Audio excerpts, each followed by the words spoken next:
Hello everyone, this is Warhawk Beyond 2040 and welcome to another edition of the Batwoman Season 2 review series. And today I am going to be talking about episode 15, Armed and Dangerous, which I have just finished watching. And this episode was absolutely fantastic.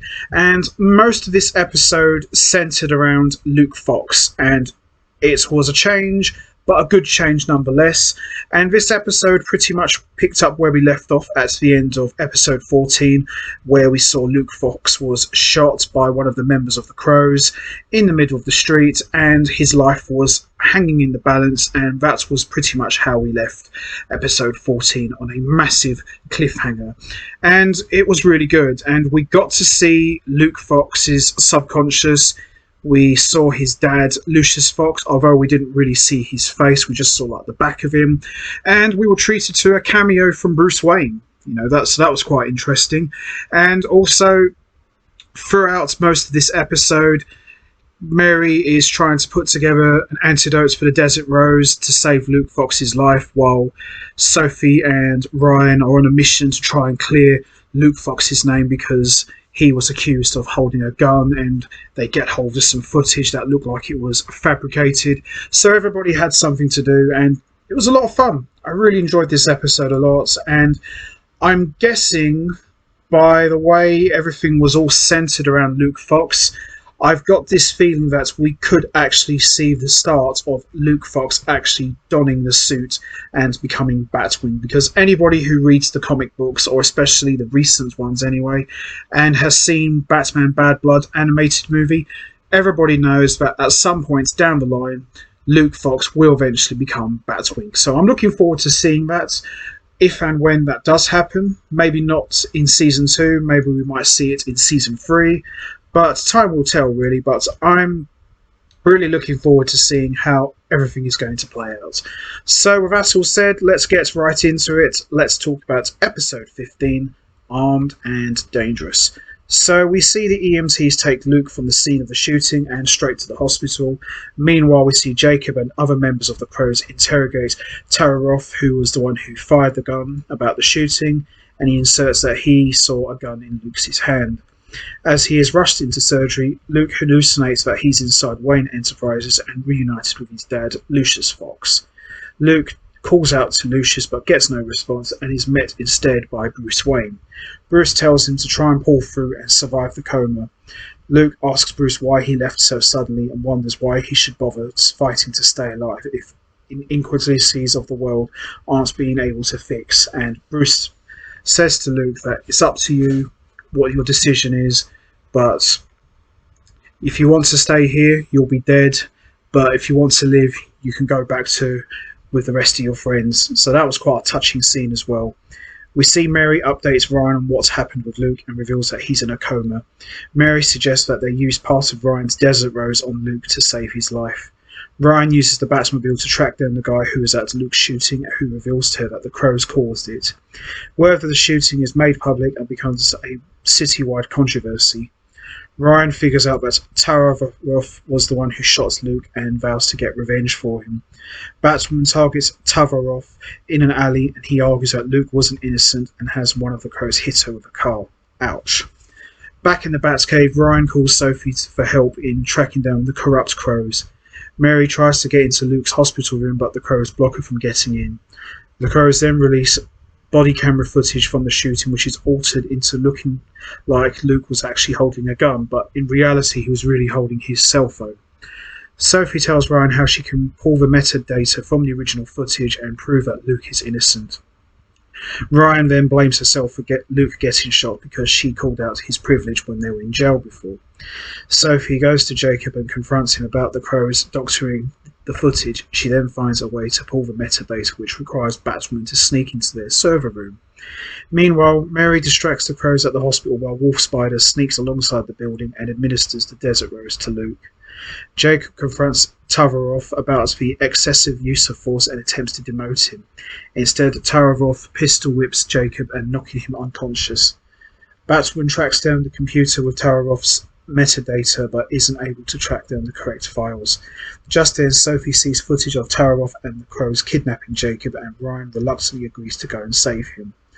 Tararoth suggests that they overdose him with snake bites. Now, for those of you who've been watching season 2, Jacob Kane has been using a lot of snake bites, so to actually try and overdose him with it was quite dark and quite vicious.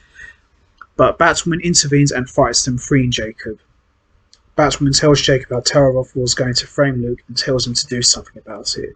Jacob gives a press conference admitting to the corruption and takes full responsibility for the culture within the Crows and disbands the organisation. Now, this is a turning point because the Crows have been a big part of the Batwoman series throughout its inception. So now that Jacob Kane has disbanded the Crows, it's going to be interesting to see where Jacob Kane goes from here. Sophie meets with him as he leaves the Crow's office for the last time, and Jacob tells Sophie that out of all of the officers he's had, Sophie was the best one, and it was an honour to work alongside her. Nice. The next day, Luke still hasn't woken up from his coma, and Ryan blames herself for not being there to administer the Desert Rose herself because she used it and it helped to heal her kryptonite poisoning. Ryan and Mary talk to Luke to wake him up, and he soon does. Meanwhile, Alice goes through Enigma's files and finds files for Jacob, Kate and Mary, all as research for cyanosis, aka Black Mask. Ocean shows up and makes plans to dispose of Enigma's body and reveals that Enigma was the Riddler's daughter. Makes sense, the name's a giveaway.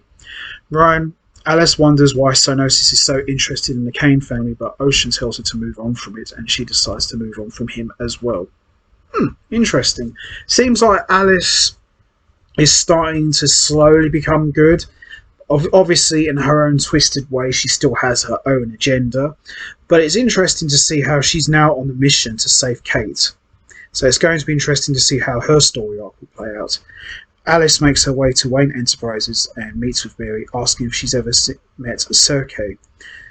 Mary says she hasn't, but Alice doesn't tell her that Serkay is really Kate. Instead, warns her about Serkay and cyanosis. Mary tells Alice that she deserves the love she's getting from Ocean, and Alice returns to Ocean as he's preparing to leave Gotham. She apologises, but he continues to offer an ultimatum of either himself or Kate. Alice admits that she wants both, and they kiss. Later, Alice meets with Jacob as he's leaving the Crow's office and asks for his help. She tells him that Kate's alive and they're going to do everything they can to get her back, and that pretty much ends episode 15. Overall, great episode. We really enjoyed this one a lot. Rachel Scarsden, she always owns every scene she's in as Alice. Lots of fun watching her work, as always. Very interesting scene seeing Luke Fox's subconscious speaking to Bruce Wayne. So that was quite a cool moment. It's probably my favourite moments of the entire episode. And Mary and Sophie and Ryan all working together.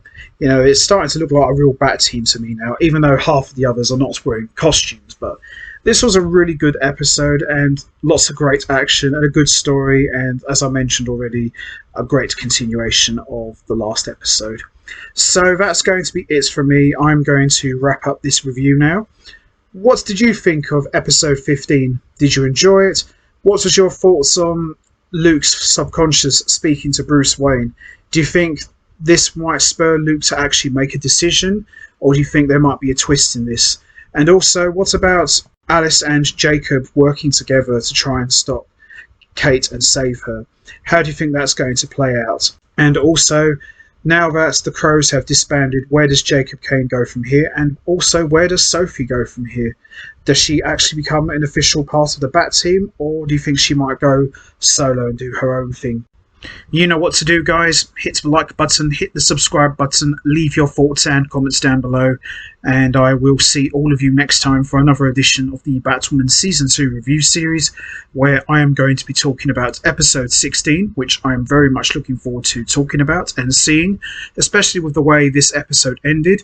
Should be a good one and should be a lot of fun, and I'm very curious to see how all of this is actually going to play out. So until next time, take care everybody and stay safe, and once again, thanks for listening.